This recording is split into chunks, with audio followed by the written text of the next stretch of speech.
तो next topic है हमारा, आप हेडिंग डाल लेंगे राजस्थान के लोक संत व संप्रदाय, वो हमारा नेक्स्ट टॉपिक है।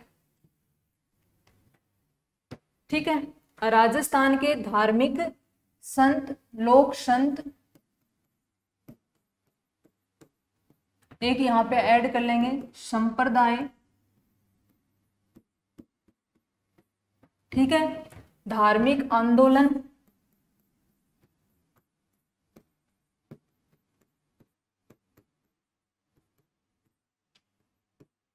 ये सब हम कवर करते हुए चलेंगे। ठीक है, देखिए सबसे पहले तो 3-4 क्या हैं, सिद्धांत हैं धर्म से संबंधित। धर्म से संबंधित जो सिद्धांत हैं उनमें से 5 क्या निकल के आती हैं, प्रमुख थ्योरीज निकल के आती हैं। किस चीज से संबंधित? इस चीज से संबंधित कि ईश्वर है या नहीं है, प्लस भगवान ने इंसान को बनाया है तो क्या इंसान ईश्वर की ही प्रति करती है, या इंसान और भगवान दोनों अलग अलग हैं या एक ही हैं, या फिर जो इंसान है वो भगवान को किस प्रकार से प्राप्त कर सकता है तो कैसे, नहीं कर सकता तो क्यों नहीं कर सकता। ये हमारे क्या हैं, कुछ मौलिक जो क्वेश्चंस होते हैं आप और हमारे दिमाग में भी आते हैं कि हम एज ए ह्यूमन बीइंग हम हैं क्या, मतलब सृष्टि का निर्माण हुआ, रचयिता ने सृष्टि बनाई, तो ह्यूमन बीइंग्स को वो किस प्रकार से लेके चलता है, हम मतलब इंसान जो है वो किस प्रकार से भगवान से कनेक्टेड हैं, और हैं तो कैसे हैं, नहीं है तो क्यों नहीं है। इसको लेकर के विभिन्न जो हमारे धार्मिक संत हुए हैं उनके अलग अलग मत रहे हैं, उनकी अलग अलग विचारधाराएं रही हैं। तो वो मुख्य रूप से कौन कौन सी हैं, 5 प्रकार की विचारधाराएं हैं। अद्वैतवाद, विशिष्टाद्वैतवाद, द्वैताद्वैतवाद और सिंपली द्वैतवाद और शुद्धाद्वैतवाद। ये 5 क्या रही हैं, सिद्धांत रहे हैं जो चलते आ रहे हैं। इन्हीं के आधार पे जो लोग ये मानते हैं कि भगवान और इंसान अलग अलग हैं वो पर्टिकुलरली एक को मानने वाले सेक्ट में चले जाते हैं। जो ये मानते हैं कि भगवान और इंसान अलग अलग नहीं है, इंसान जो है भगवान का ही रूप है, प्रत्येक इंसान में प्रत्येक कण कण में भगवान बसे हुए हैं, वो एक सेक्ट में चले जाएंगे।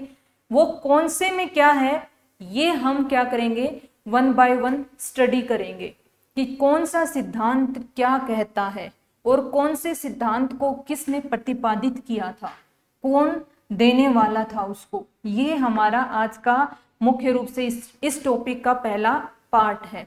काफी ध्यान से हमें सुनते हुए समझते हुए चलना है।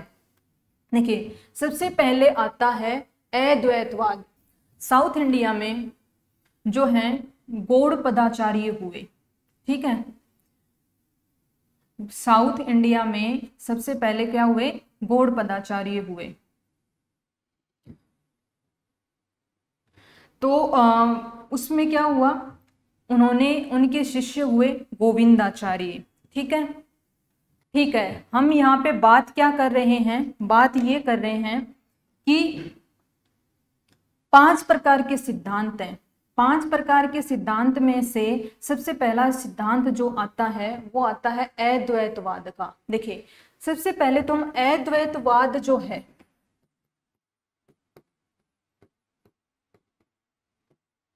अद्वैतवाद, इसके मीनिंग समझ लेते हैं कि कहने का मीनिंग क्या है। देखिए ए मीन्स, अगर ए उपसर्ग लग जाता है उसका मतलब होता निकल के आता है नहीं, नहीं है। ए क्या सेंस देता है, नहीं है। ठीक है, द्वै मीन्स दो। इस सिद्धांत का कहना है कि इंसान और भगवान दो अलग अलग नहीं हैं, वो एक ही हैं। अद्वैतवाद क्या कहता है कि दो नहीं है, अलग अलग नहीं है, वो एक ही है, ये अद्वैतवाद कहता है।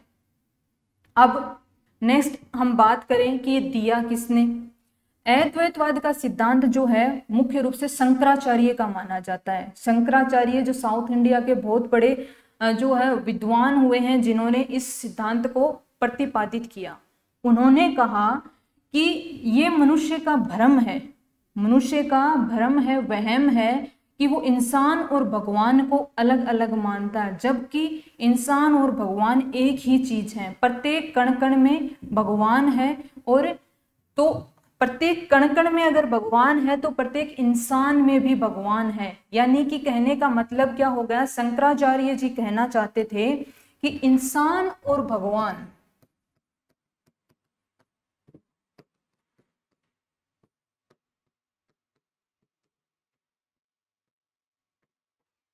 दो अलग अलग नहीं है, दो अलग अलग नहीं है, दो अलग अलग नहीं है का मतलब एक ही है। तो ये प्रतिपादन किसने किया, शंकराचार्य ने किया। जैसे कि उन्होंने कहा कि कोई सांप है, सांप भ्रम का उन्होंने एग्जाम्पल दिया था कि भ्रम किस प्रकार से हो रखा है, वहम किस प्रकार से हो रखा है। उन्होंने कहा कि दूर कोई सांप है, और इस प्रकार से है कि देखने पे लगता है कि वो रस्सी है, सांप रखा हुआ है दूर से तो वो देखने में ऐसे लग रहा है कि कोई रस्सी है। और इसी प्रकार से कोई रस्सी अगर रखी हुई है तो कोई तीसरा व्यक्ति इस रस्सी को सांप मान लेता है, वो है रस्सी, उसको मान लिया सांप। इसी प्रकार से सांप को किसी ने रस्सी मान लिया। तो कहने का मतलब एक ही चीज को दो व्यक्ति अलग अलग नजरिए से देख सकते हैं, उनका भ्रम हो सकता है, तो और वो है एक ही चीज। तो यही चीज इंसान और भगवान के साथ में उन्होंने कही कि ये एक ही चीज है। देखने वाले जो हैं उनका मन का भ्रम है कि भगवान कोई अलग चीज है, नहीं, भगवान इंसान के अंदर ही समाहित है। ये कहने का इन शॉर्ट सेंस था शंकराचार्य जी का। ये हमने पढ़ा अद्वैतवाद।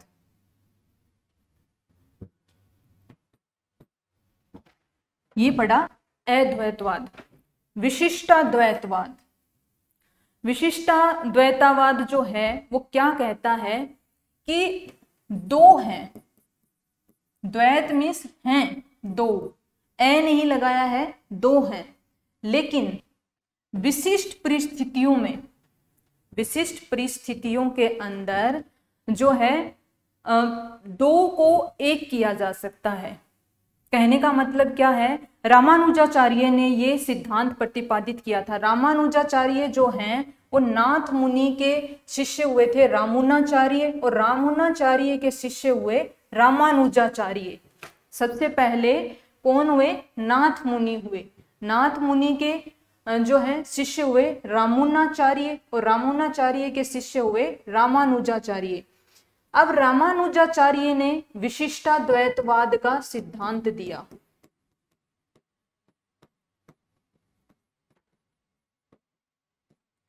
विशिष्टाद्वैतवाद में क्या कहा रामानुजाचार्य ने कि ओरिजिनली तो क्या है, भगवान और इंसान दोनों क्या हैं, अलग अलग हैं, लेकिन कोई भी जीव प्राणी जो है वो गोविंदाचार्य जो थे, गोविंदाचार्य शंकराचार्य के गुरु थे।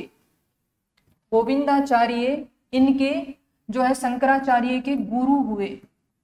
मैं ये जो क्रोनोलॉजी बता रही हूं ये गुरु की क्रोनोलॉजी बता रही हूं। गोविंदाचार्य साउथ इंडिया में, इनके शिष्य हुए शंकराचार्य, और शंकराचार्य ने क्या किया था, अद्वैतवाद का सिद्धांत प्रतिपादित किया था। जैसे कि इसमें नाथ मुनि के शिष्य हुए रामुनाचार्य, और रामुनाचार्य के शिष्य हुए रामानुजाचार्य, और इन्होंने दिया, रामानुजाचार्य ने विशिष्टाद्वैतवाद। इन्होंने, ये एक क्रोनोलॉजी है। इन्होंने क्या कहा, इन्होंने ये कहा, अपनी पुस्तक लिखी थी, इनकी पुस्तक का नाम था श्री भाष्य। किनकी पुस्तक, रामानुजाचार्य की पुस्तक किसने लिखी थी, रामानुजाचार्य ने। श्री भाष्य इनकी पुस्तक का नाम है। इसमें उन्होंने कहा कि जीव और ईश्वर दोनों अलग अलग हैं, लेकिन जीव के अंदर इस प्रकार की कैपेबिलिटी होती है कि वो भक्ति से विशिष्ट परिस्थितियां, कौन सी, विशिष्टाद्वैतवाद का मतलब मैंने क्या कहा, विशिष्ट परिस्थितियां। कौन सी विशिष्ट परिस्थितियां, बहुत ज्यादा भक्ति करके बहुत ज्यादा भक्ति करके वो ईश्वर को प्राप्त कर सकता है, लेकिन ईश्वर जैसा हो नहीं सकता। ये इन्होंने कहा कि विशिष्ट परिस्थितियां, मतलब बहुत ज्यादा भक्ति करके विशिष्ट परिस्थिति, उनको बोला इन्होंने कि ईश्वर जैसा हो सकता है लेकिन ईश्वर नहीं हो सकता अपने आप में। मैं कहूं कि मैंने इतनी भक्ति की कि मैंने ईश्वर को पा लिया, तो वो मेरा एक अपना रूप है उसको मानने का। एक्स पर्सन कहे कि उसने अपने ईश्वर को पा लिया। मैं कहूं कि जैसे मैंने हनुमान जी की भक्ति की, उन्होंने कहा कि मैंने शिव जी की भक्ति की, तीसरे ने कहा मैंने विष्णु जी की भक्ति की। अब क्या है, विशिष्ट परिस्थितियां हैं, तीन व्यक्ति हैं, तीनों के अलग अलग कंडीशन है, तीनों ने अलग अलग की और तीनों ने कहा कि हमने तो हमारे भगवान के दर्शन कर लिए। तो अब वो क्या कहेंगे कि मुझे पूर्ण रूप से ज्ञान हो गया है, मैं भगवान जैसा हो गया हूं, लेकिन क्या वो रियल में वो ही हैं? क्योंकि भगवान तो हम सभी क्या कहते हैं कि एक ही है, ईश्वर एक है, तो वो एक है। तो वो इन्होंने कहा कि इनका मत था कि विशिष्ट परिस्थितियों में वो अपने भगवान जैसा बन सकता है, यानी कि उसके पास कुछ चमत्कारिक ताकतें आ सकती हैं, ज्ञान हो सकता है, एनलाइटनमेंट हो सकता है महात्मा बुद्ध की तरह, लेकिन वो भगवान नहीं हो सकता। ये इनका कहने का मत था। नेक्स्ट आता है बहुत ही सिंपल, द्वैतवाद का सिद्धांत। ठीक है, जो आज के टाइम पे लगभग सभी लोग मानते हैं वो वाला सिद्धांत। द्वैतवाद का मतलब होता है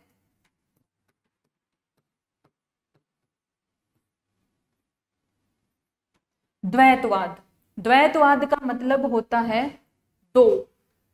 द्वै मीन्स दो।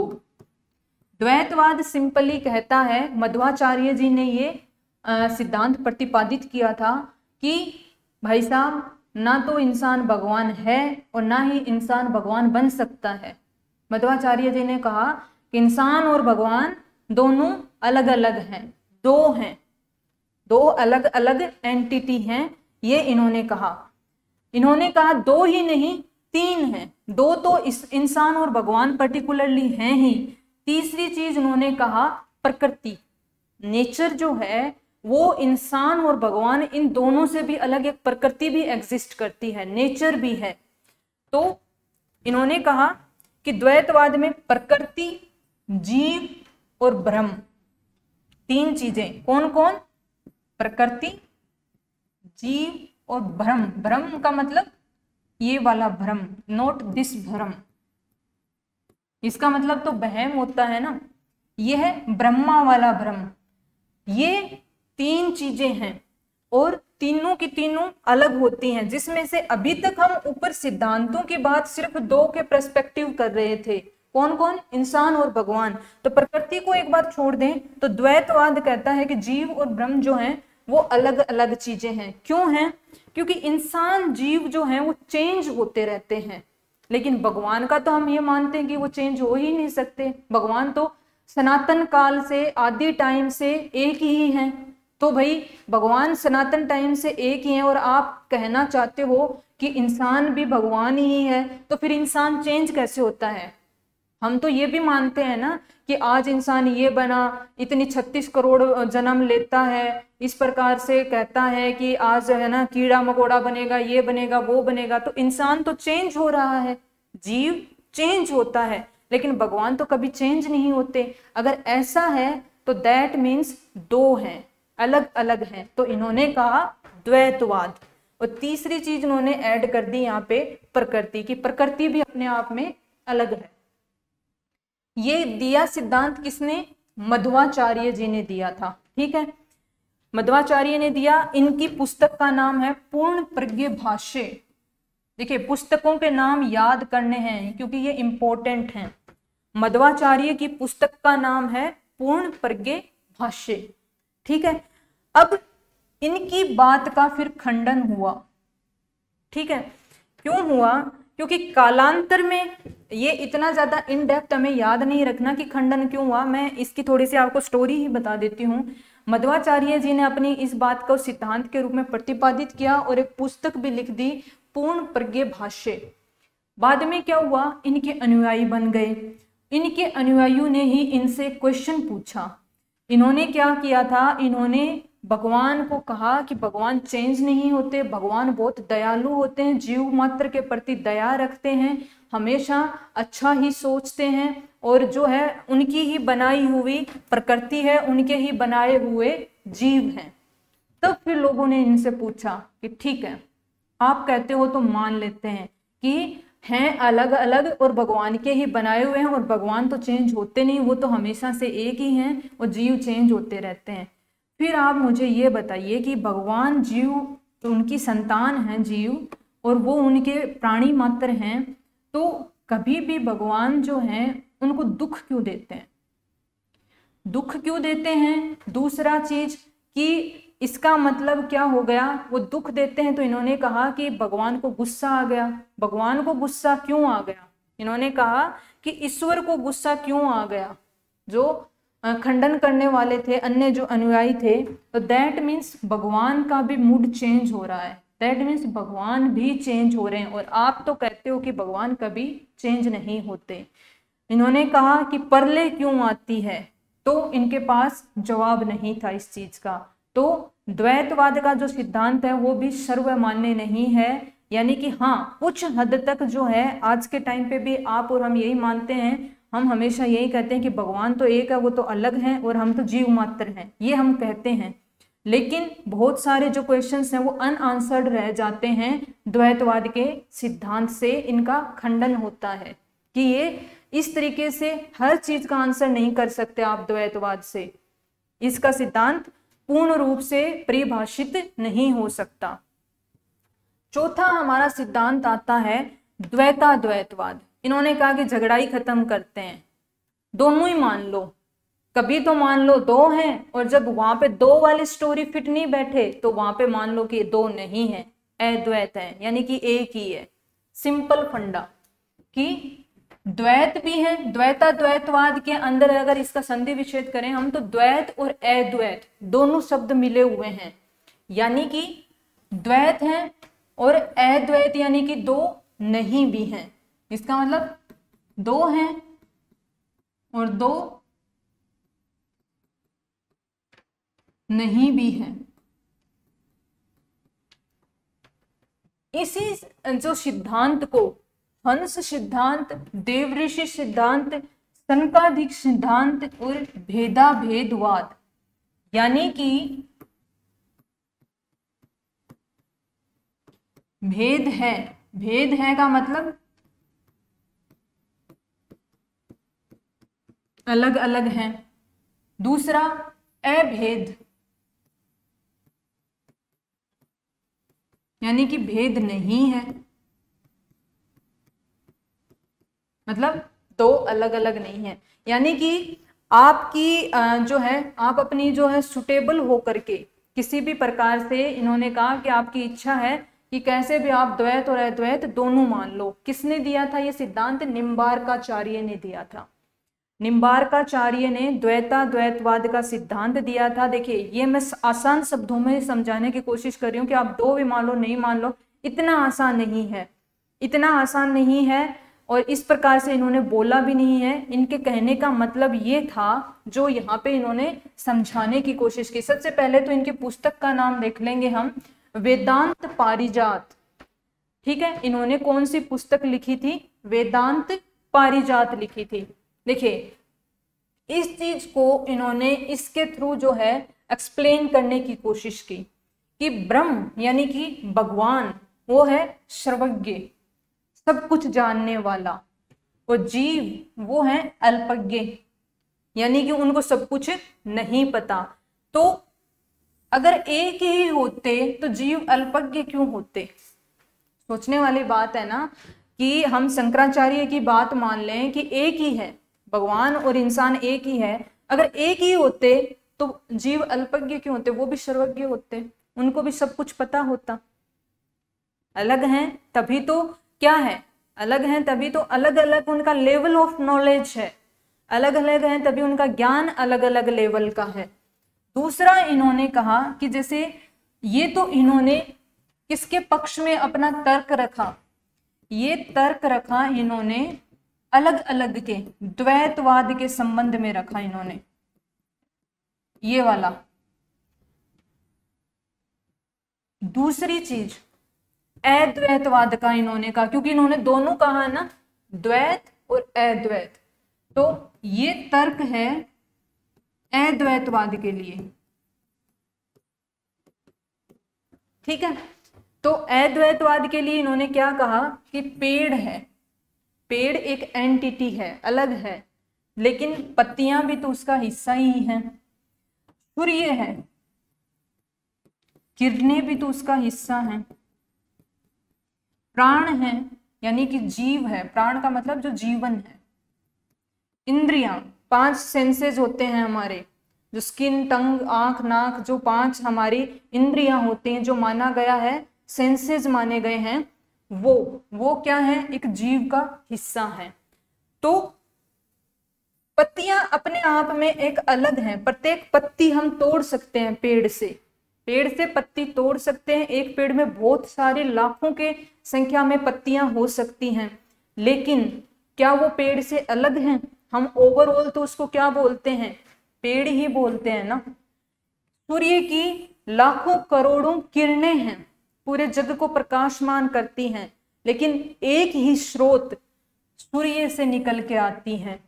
इंद्रियां हैं, नाक, कान, आंख, मुंह है, सबका अलग अलग काम है, लेकिन बनाती क्या है, एक ही जीव को बनाती हैं, तो एक ही हैं। तो अब देखिए, एक ही यानी कि दो नहीं है, अलग अलग नहीं है, अलग अलग होते हुए भी अलग नहीं है, तो मतलब अद्वैतवाद। ये इनका तर्क हो गया अद्वैतवाद के संबंध में, और ये हो गया द्वैतवाद के। तो इनका सिद्धांत क्या था, द्वैताद्वैतवाद निम्बार्काचार्य का। ये कहना चाहते थे, इन शॉर्ट ये कहना चाहते थे कि दोनों चीजें एग्जिस्ट करती हैं साइमल्टेनियसली, और इसके संबंध में इन्होंने अपने ये तर्क प्रस्तुत किए थे, अपनी ये बातें इन्होंने कही थी।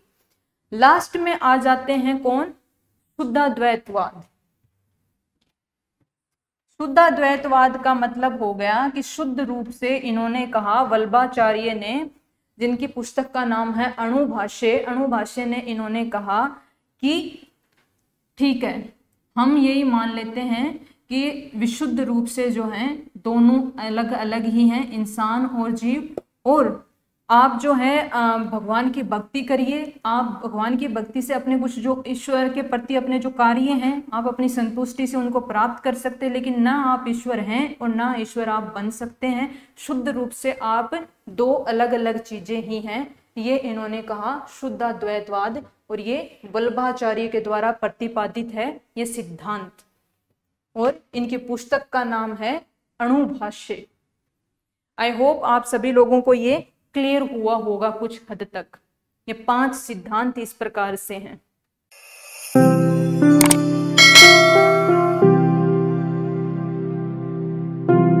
अधिक जानकारी के लिए संपर्क करें पतंजलि, रिद्धि सिद्धि चौराहा के पास, गोपालपुरा बाईपास, जयपुर। कॉल करें 72406 72406।